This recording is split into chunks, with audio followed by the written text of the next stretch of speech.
Hello সুপ্রিয় দর্শক বন্ধুরা, আমি অ্যাস্ট্রোলজার লিটন জয়ধর। আশা করি আপনারা সবাই ভালো আছেন, সুস্থ আছেন, নিরাপদে আছেন। আপনারা ভালো থাকেন, সুস্থ থাকেন, নিরাপদে থাকেন, এই কামনাই করি। আজকে আপনাদের সাথে যে বিষয়টি নিয়ে কথা বলবো সেটা হচ্ছে সিংহ রাশি। আর এই সিংহ রাশির রাজকীয় চরিত্র এবং গুণাবলী সেই সম্পর্কে আজকে আলোচনা করব। যারা সিংহ রাশির বা সিংহ লগ্নের লোকেরা রয়েছেন তারা আজকে নিজের রাজকীয় চরিত্র বা গুণাবলী সম্পর্কে আপনি জানতে পারবেন যে আপনার ভিতরে কি কি স্বভাব রয়েছে এবং আপনি জীবনে কতটুকু লাক্সারিয়াসভাবে চলতে পারবেন। অর্থাৎ এই রাশিটাই হচ্ছে রাজকীয় রাশি। আপনি কতটুকু রাজকীয় হালে চলতে পারবেন সেটি আজকের রাশি থেকে আপনি জানতে পারবেন। সুতরাং ভিডিওটি প্রথম থেকে শেষ পর্যন্ত দেখুন। প্রথম থেকে শেষ পর্যন্ত দেখলে এই বিষয়গুলি আপনি বুঝতে পারবেন। আপনারা হয়তো ভিডিও দেখার সময় করেন টেনে কেটে সেটে দেখেন, সেক্ষেত্রে ভিডিওর মূল অংশগুলি আপনারা হারিয়ে যান বা খুঁজে পান না। আসলে গুরুত্বপূর্ণ কথা ভিডিওর সব জায়গায় বলা হয় না, এর জন্য আপনাদের ভিডিওটি প্রথম থেকে শেষ পর্যন্ত দেখবেন। সেটি আমার জন্য না, সেটি আপনাদের জন্য। আমার জন্য যেটি করবেন সেটি হচ্ছে এই ভিডিওর নিচে যে সাবস্ক্রাইব বাটন রয়েছে সেটি সাবস্ক্রাইব করবেন এবং পাশে যে বেল আইকনটি রয়েছে অল বেল আইকনে প্রেস করবেন, যাতে করে পরবর্তী ভিডিওগুলি অতি সহজে দেখতে পারেন এবং আমার সাথে যুক্ত থাকতে পারেন।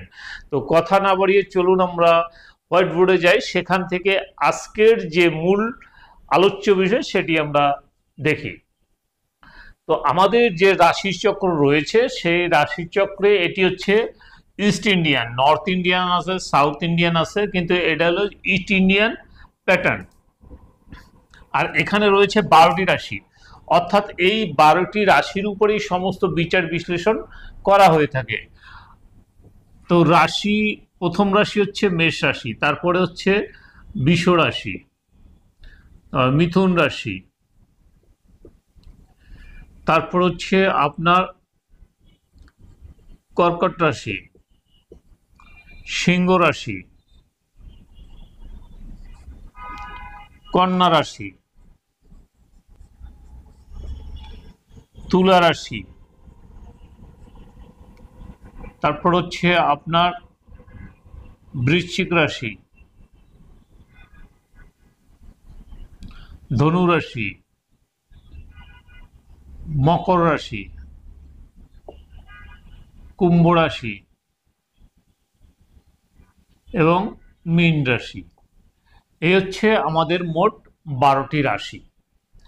এই 12টি রাশির মধ্যে আজকে আলোচনা করব হচ্ছে সিংহ রাশি, এই রাশি নিয়ে। এই রাশি বিশ্লেষণ করার আগে কিছু বিষয় জানতে হবে। যেমন এই রাশির অধিপতি গ্রহ হচ্ছে রবি। এই রবি গ্রহ কিন্তু একটি ঘরের মালিক, তা হচ্ছে সিংহ। আর এটি হচ্ছে অগ্নিরাশি, অর্থাৎ মেষ রাশিও অগ্নিরাশি হয়, এটিও অগ্নিরাশি হয়। আবার এটি হচ্ছে চর রাশি। তাহলে আমরা পেলাম অগ্নি এবং চর। চর বলতে চলমান যেটাকে বোঝায়, যেটা সবসময় অনর্গল চলতে থাকে, সেটিকে চর রাশি বলা হয়। আর অগ্নি অর্থ হচ্ছে আগুন, রবি হচ্ছে সূর্য, এবং সূর্য প্রচন্ড তাপে অনেক সময় আমাদেরকে দগ্ধ করে দেয়। তা এই যে রবি, অগ্নি, চর, এই তিনটির বিশ্লেষণের বিষয় রয়েছে। আর এই রাশি অনুসারে এটি হচ্ছে পঞ্চম রাশি। তা আজকের আলোচনার বিষয় সেটি হচ্ছে সিংহ রাশি। তা এর সিম্বল কিন্তু সিংহ। এখন সিংহ বললেই আমরা বুঝতে পারি সিংহকে বলা হয় বনের রাজা। অর্থাৎ বনের রাজা এই কারণেই বলা হয়, সে কিন্তু আসলে রাজা না, কিন্তু তার যে চল চলন, তার যে চেহারা, তার যে গঠন, তাতে তার সবকিছু একটা রাজকীয় ভাব রয়েছে। অর্থাৎ দেখে সিংহে যখন যাবে দেখবেন তার হাঁটা চলা ভিতরে একটু হেলে দুলে একটু মানে লিডার টাইপের এরকম ভাব তার ভিতর রয়েছে, এবং সে সুন্দর হয়ে থাকে। সিংহ দেখবেন গলার গোড়ায় খুব কেশ থাকে, থাকে, তাকে দেখতে অন্যরকম মনে হয়। এই কারণেই তাকে বনের রাজা সিংহ বলা হয়।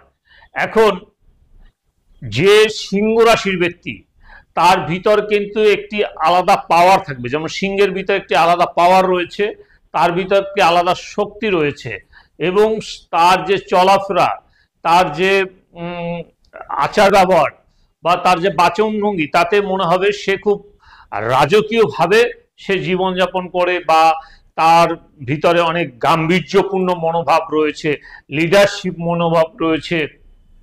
অর্থাৎ সে নিজেকে অনেক ব্যক্তিত্বফুল ব্যক্তি মনে করে, অর্থাৎ অন্য সবার চেয়ে সে একটু আলাদা টাইপের, এবং সবার সাথে সে মিশতে পারে না। সে কিন্তু নিজের ব্যক্তিত্ব নিয়ে সে চলাফেরা করতে পারে। আবার কিন্তু সে সামাজিকও, সবাইকে রক্ষা করে রাখে, কেয়ার টেকার করে, কারণ সিংহ হচ্ছে লিডার। অর্থাৎ সিংহ রাশি যারা থাকে তারা হচ্ছে লিডার থাকে, আর লিডারদের কাজ হচ্ছে অন্য যারা থাকে তাদেরকে রক্ষণাবেক্ষণ করে রাখা। কিন্তু অনেক সময় দেখা যাচ্ছে সেই রক্ষা করতে গিয়ে আবার ভক্ষণও করে ফেলায়, কারণ আমরা জানি সিংহ কিন্তু বনের ভিতর থাকলে অন্য অনেক জীবজন্তু সে খেয়ে ফেলায়। অর্থাৎ তার বিপরীতে যদি কেউ থাকে তাকে সে ধ্বংস করে ফেলায়। এই জন্য তাকে সব সময় মানুষ সালাম দিয়ে চলে, অর্থাৎ যারা লিডার রয়েছে তাদেরকে ভয়তে হোক যাতে হোক তাকে সালাম দেয়।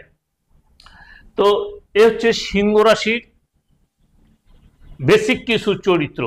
এবং এই সিংহ রাশির অধিপতি গ্রহ হচ্ছে রবি, আর রবির ভিতর রয়েছে তেজ, রবির ভিতর রয়েছে আর কোনো কিছু সৃষ্টি করার ক্ষমতা। অর্থাৎ রবি এই পৃথিবীতে যা কিছু দেখেন কিন্তু এই সূর্যের আলোয় কিন্তু সৃষ্টি হয়েছে। অর্থাৎ সে কিন্তু একটা জিনিস ধ্বংস করে সে আবার সেটাকে সৃষ্টি করতে পারে। অর্থাৎ নতুন নতুন জিনিস আবিষ্কার করা বা তৈরি করা তার ক্ষমতা রয়েছে। অর্থাৎ সিংহ রাশির লোকেদের, অর্থাৎ তারা কিছু গঠন করতে পারে, গঠন প্রণালী তাদের ভিতরে অনেক মানে প্রচুর পরিমাণে দেখতে পাওয়া যায়।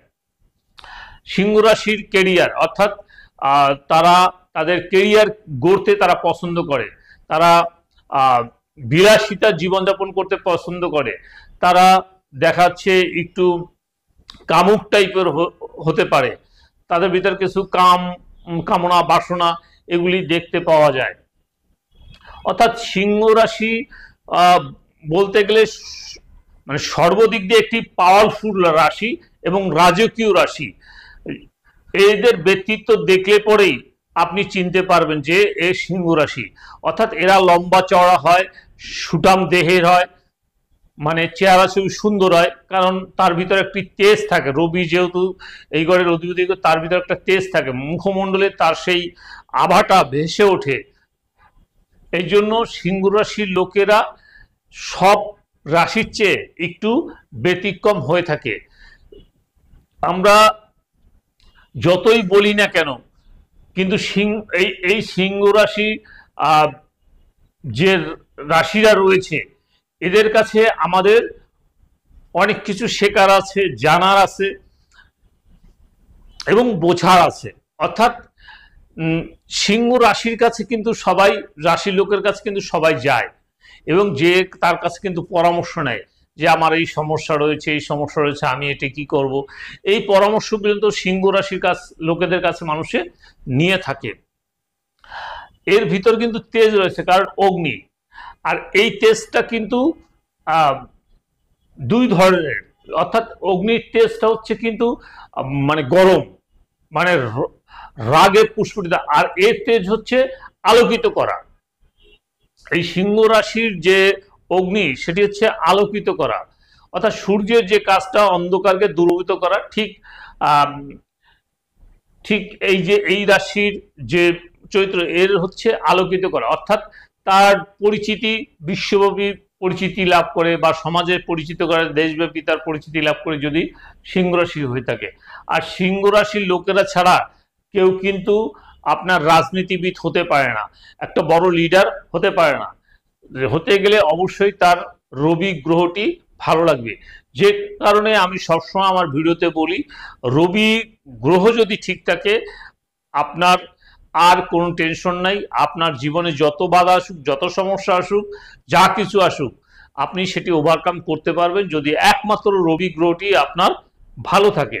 সেই লোকেদের একটি কথা বলবো, আপনার যদি এই রবি গ্রহটি খারাপ হয়ে থাকে, অর্থাৎ এই রবি যদি আপনার শনির ঘরে পড়ে, এই ঘরে থাকে, এই ঘরে থাকে, এই ঘরে থাকে, এখানে থাকে, অর্থাৎ তুলা রাশি, বৃষ রাশি, কুম্ভ রাশি, মকর রাশি, এই ধরনের রাশিতে যদি থাকে, তাহলে অবশ্যই আপনার হিসাবের প্রয়োজন রয়েছে এবং বিচারের প্রয়োজন রয়েছে। বিচার করে তারপরে দেখতে হবে। আপনি মিলিয়ে দেখবেন আপনার রবিটা কোথায় রয়েছে। রবিটা যদি আপনার অশুভ স্থানে থাকে তাহলে কিন্তু আপনি ভালো ফল পাবেন না। আবার এইখানে কিন্তু রবি কিন্তু সর্বশক্তি দিয়ে থাকে, যদিও এই ঘরের মালিক, কিন্তু এই ঘরে সে উচ্চস্থ হয়। এখানে রবি কিন্তু খুবই পাওয়ারফুল থাকে। যদি আপনার এই মেষ রাশিতে যদি রবি থাকে তাহলে অবশ্যই বুঝবেন রবিটি আপনার পাওয়ারফুল। কিন্তু কোনো কারণে যদি অষ্টমপতি হয়ে যায় বা শনি এসে যুক্ত হয় বা রাহু এসে যুক্ত হয়, তাহলে কিন্তু আপনার রবি দুর্বল হয়ে যাবে। এক্ষেত্রে আপনার কিন্তু সতর্ক হতে হবে। বা রাহুর দৃষ্টি বা শনির দৃষ্টি যদি পড়ে যায়, সেক্ষেত্রে আপনার অবশ্যই রবির বিচারের প্রয়োজন রয়েছে এবং রবির প্রতিকার করতে হবে। আজকে আপনাদের সাথে আলোচনা করেছি সিংহ রাশির লোকেদের রাজকীয় চরিত্র বা গুণাবলী। যদি ভিডিওটি ভালো লাগে তাহলে কি লাইক, একটি শেয়ার, একটি কমেন্ট করবেন এবং পরবর্তীতে কি ধরনের ভিডিও দেখতে চান আমাকে লিখে জানাবেন। আমি সেই অনুযায়ী ভিডিও বানিয়ে আপনাদেরকে উপহার দেওয়ার চেষ্টা করব। পরবর্তী ভিডিও পর্যন্ত আপনারা সবাই ভালো থাকুন, সুস্থ থাকুন, নিরাপদে থাকুন, এই কামনা করে আজকের মতো বিদায় নিচ্ছি।